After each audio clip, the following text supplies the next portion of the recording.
What makes a warm home?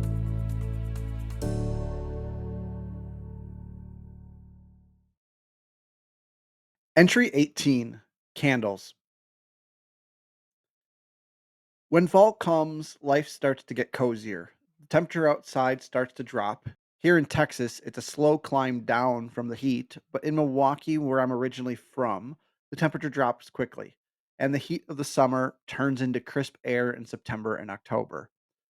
With the chill in the air and the leaves starting to turn colors, it's easy to love this time of year. Warm, cozy sweaters come out.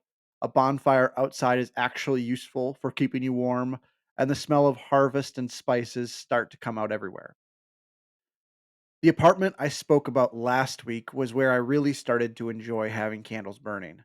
As a single guy at the time, I'll admit, as most guys probably would, the apartment wasn't the cleanest. In working out and living a career oriented life, if I can be frank, made the apartment definitely smell like a dude lived there. I learned in college that having a candle burning in the apartment could make a world of difference in making the place more welcoming. That small apartment that I kept for a little over a year was my first experience with fall candles. And what really got me hooked, I'll never forget my favorite. It was called Ginger Pumpkin. When I had that burning, my apartment smelled like fall spices, and it gave me a feeling of warmth inside that would cause me to want to stay home in the evening during the fall. I didn't have a girlfriend at the time, so I enjoyed the time I had figuring out what life looked like on my own. As the years have gone by, I've never lost that affinity for candles. Once I moved to Texas and got an apartment with a buddy, I kept my candle habit going. He too appreciated the apartment smelling good, so whenever we would have people over, it was far more inviting. Here I came to appreciate them for the welcoming environment that they created. The experience of entertaining friends or family was heightened by the environment smelling good. It all culminated about 3 years ago when I started experimenting a little bit. I got tired of throwing out that last half inch of wax in the bottom of every jar, so I thought, could I re-pour this? Could I melt it down such that I would create a whole new candle?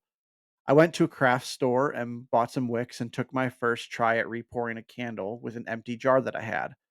Long story short, it was a total disaster, but the experience had me intrigued, and I started researching and learning how candles were made. I came to realize that not only do candles smell good and add to an environment, but making them appealed to me on a few different levels.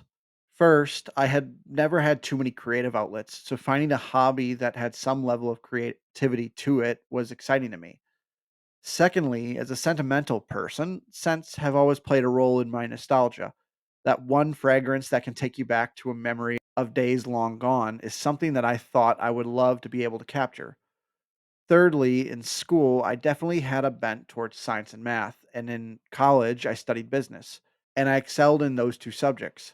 Candle making definitely has some elements of science and experimentation to it, and as it turns out, can be a viable business as well. In the following 2 years, I would meet my now wife. She saw my excitement around the possibility of starting a small business and my interest in candle making and bought me for our first Christmas a small candle making kit. With some experimenting, I found that I also enjoyed the process involved in candle making.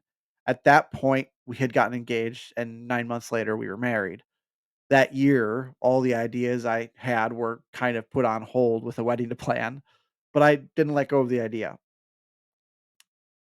About 5 months after our wedding, I started revisiting the idea of starting a business, but was stumped on how to get it started. But my answer came in the form of a Pokemon card that I had in a sleeve in my desk drawer that I had found in a pack during high school. That card sold for $1,200. We used it to pay off some debt, buy me a new laptop, and the leftovers I used as seed money to get some professional materials to experiment with. A year and a half later, I have a small candle business that I am working at promoting and building. My story with candles is a bit different than most. Most don't take it to the level of a hobby, much less a small business. But for most people, candles are a means of fragrance in their home. In that vein, fall and winter are the king of seasons for candles, as it's the time that people are most in their homes and oftentimes are the seasons with the most entertaining and hosting of parties during the holidays.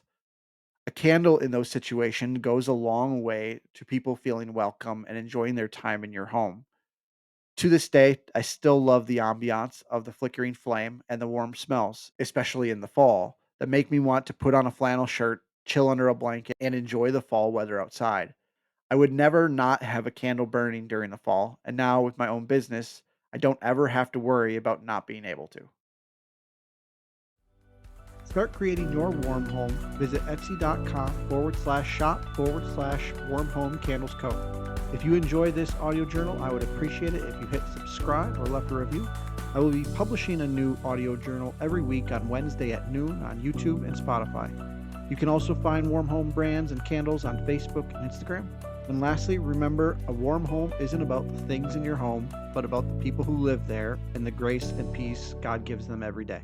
Thanks for listening.